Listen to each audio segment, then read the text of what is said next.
Good morning to all of you. It's a great pleasure and great honor to be here today with you and hosting someone that I really admire, who is someone that is going to talk a little bit more about himself because we're very much interested.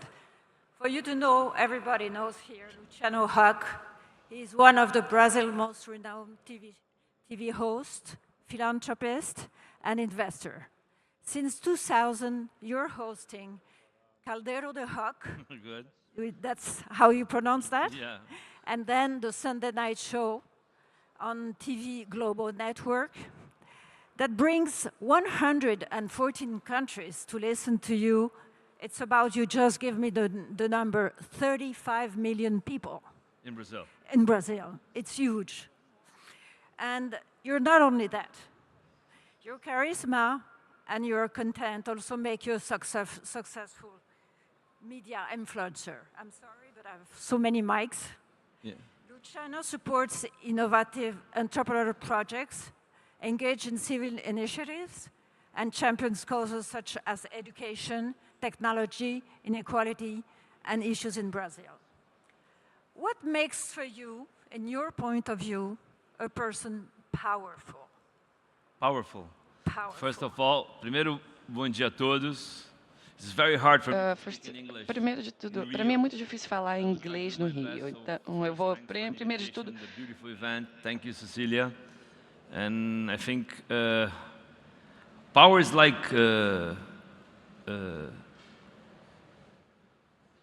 soap. The more you use, the fastest it goes away. So I think the privilege of speaking, especially being heard by 40 million Brazilians or 35 million Brazilians, as you said, through Globo TV at Sunday night, I think it's with the freedom of speech that I have over there. I think I do not treat as power, but I treat as a tremendous responsibility. So I think this is the way. Yes, but power, do you think you have a real power just being one of the most listened person in Brazil? I don't think like this way, Cecilia. I think for the foreign people that are here, and I think many people from around the globe in Rio this week, is a privilege to have here in this event. I think I was thinking with a provocation how I can add something on this conversation, on this event. I think I was listening to the first panel. I heard yesterday what happened here. I heard what President Lula was saying. And I think we have to, when you talk in English, you spell Brazil with a Z. And we Brazilians, we spell Brazil in Portuguese with an S. So I think most of the conversations that are going to be discussed in this event, most of them will discuss this Brazil with Z. It's a Brazil with investments and the Brazil, the higher level of entrepreneurs and businessmen that are here. And I think my connection with the country is with the Brazil with an S, is the reality of our people, and this is what touched me most. So I think the power I have is the power to listen to people, the power to be heard, but to listen also with this Brazil with S. There's the real Brazil, the real people that we have around this amazing country. It's an amazing country. And your opinion, what is the strongest part of Brazil's economy? Of Brazil? Yeah, of Brazil with an S. Brazil? With an S. With an S? I think what I learned about this country, about this mostly these 24 years that I'm doing television, I didn't learn in a classroom of an Ivy League college, but I learned in the living rooms of ordinary families that been welcoming me to their offering the best chair and a good piece of cake and some coffee. And over these decades that I've been producing uninterrupted, I've been traveling around Brazil from end to end, producing content for TV. And I think what I learned about this country was what the people were sharing with me. I think Brazil in the 1940s, like 80 years ago, a German writer called Stefan Zweig wrote a book that put Brazil as the country of the future. And nowadays, that looking behind and what is happening in Brazil right now, like become the country of the future is almost a joke for Brazil right now. I think we become the eternal country of the future that never arrives.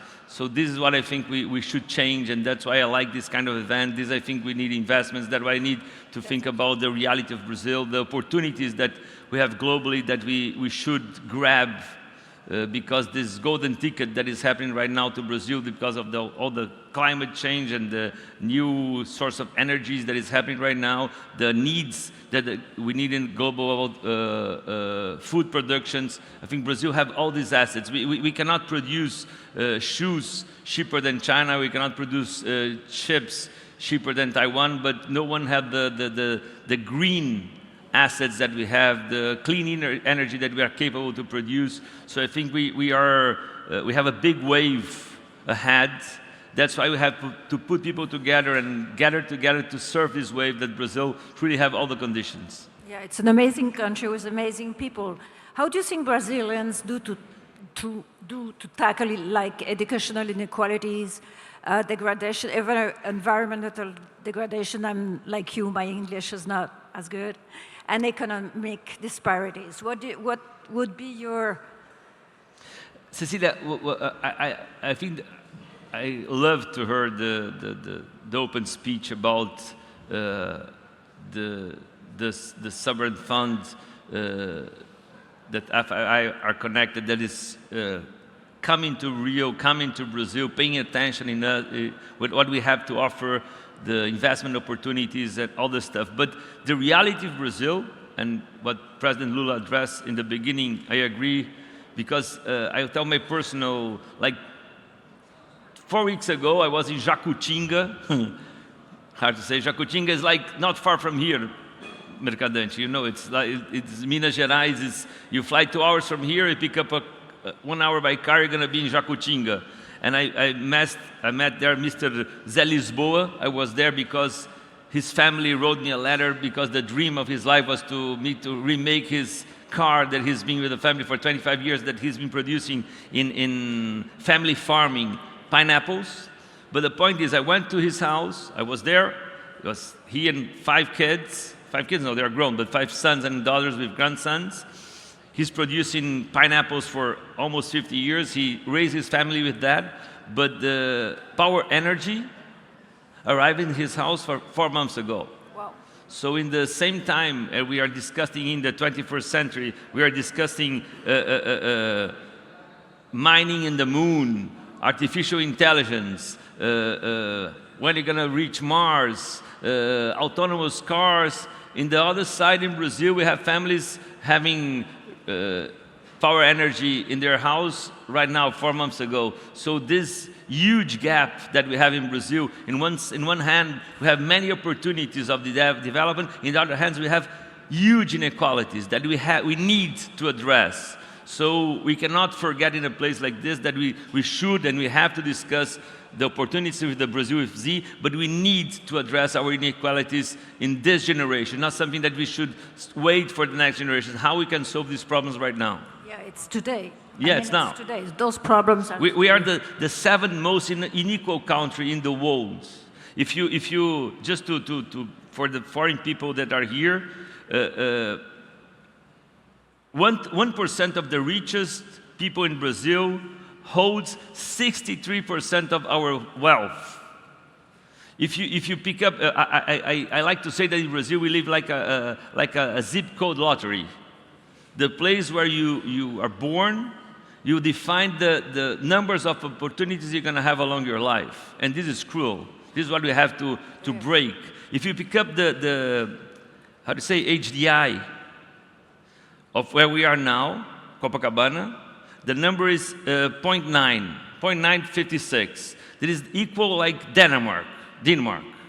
But if you pick up a car and go like 20 minutes from here and go to Complexo da Maré or Complexo do Alemão, not far from here, 20 minutes from here, you go to 0.7 of HDI. That means like you are in Gabon, in Africa. So in the same city, you are, like Zuenir said, cidade partida. I don't know how to say this in English, but It's a very tricky country, a beautiful country, with amazing people, but with huge problems still.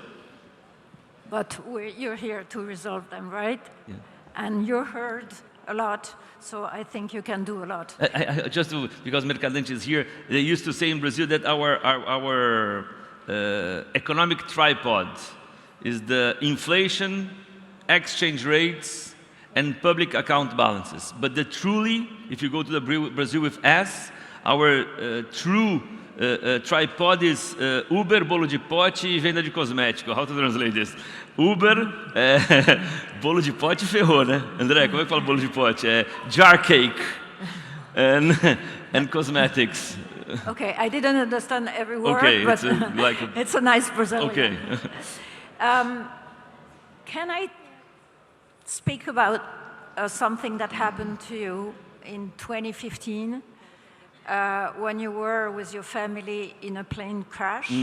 Yeah. Can we speak about it a little bit? Yes. It's so extraordinary that I would like to spend a few minutes on that. Cecilia, I think I not often share this with lots of people, but even in English, I will try to do my best. I think it was a life change event. Have a second. What happened? Yeah, my wife was shooting her show in Mato Grosso, and I went there with the kids on Friday to see her. Today, you know that today is the Valentine's Day? Really? Yeah, he should have to work hard tonight.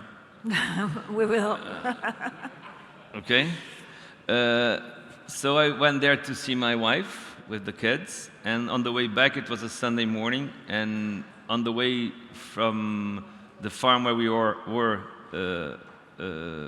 Caimã to Campo Grande, well, the plane crashed by the end. Many things, I won't go into details, but I think what happened after that was, I think, the most important thing. I can tell you that before that, you have a silence, because everybody that was in the plane felt the same thing.